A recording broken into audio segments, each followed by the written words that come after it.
పర్యాటక రంగాన్ని అభివృద్ధి చేస్తున్నామన్నారు మంత్రి కందుల దుర్గేష్. పర్యాటక పాలసీ తీసుకొచ్చామన్నారు. పెట్టుబడిదారుల్ని ఆకర్షిస్తున్నామని చెప్పారు. హరిత హోటళ్లను ఆధునీకరిస్తున్నామన్నారు కందుల దుర్గేష్.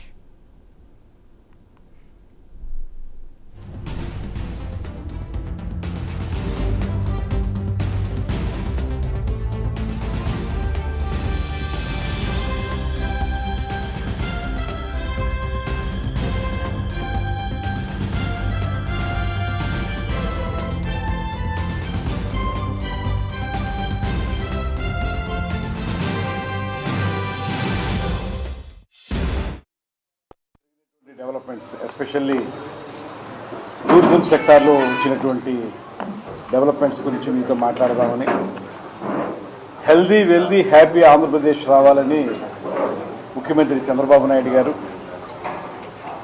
అదేవిధంగా ఉప ముఖ్యమంత్రి పవన్ కళ్యాణ్ గారు ఒక ప్రత్యేకమైనటువంటి కార్యాచరణతో ముందుకెళ్తున్నటువంటి నేపథ్యంలో 2047కి భారతదేశాన్ని వికసిత భారత్గా చేయాలని కేంద్ర ప్రభుత్వం ఆలోచిస్తే స్వర్ణాంధ్రగా తయారు చేయాలనేటువంటి ఆలోచన మన రాష్ట్ర ప్రభుత్వం ముఖ్యమంత్రి చంద్రబాబు నాయుడు గారి నేతృత్వంలో జరుగుతుంది.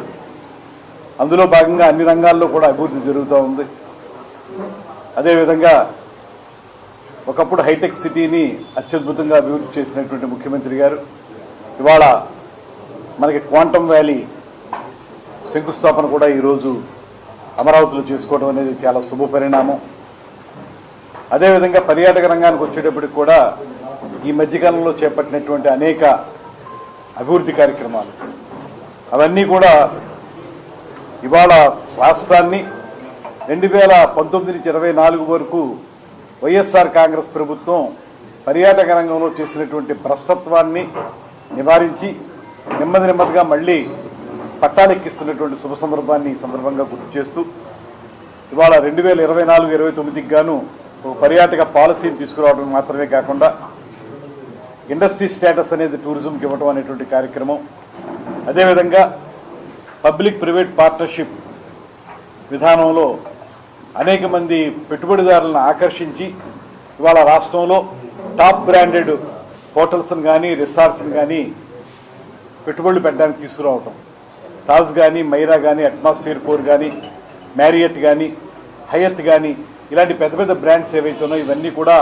ఆంధ్రప్రదేశ్లో అన్ని ప్రాంతాల్లోనూ స్టార్ హోటల్స్ నిర్మించడానికి ముందుకు రావడానికి కారణం ఈ ప్రభుత్వం తీసుకుంటున్నటువంటి ప్రత్యేకమైన శ్రద్ధ.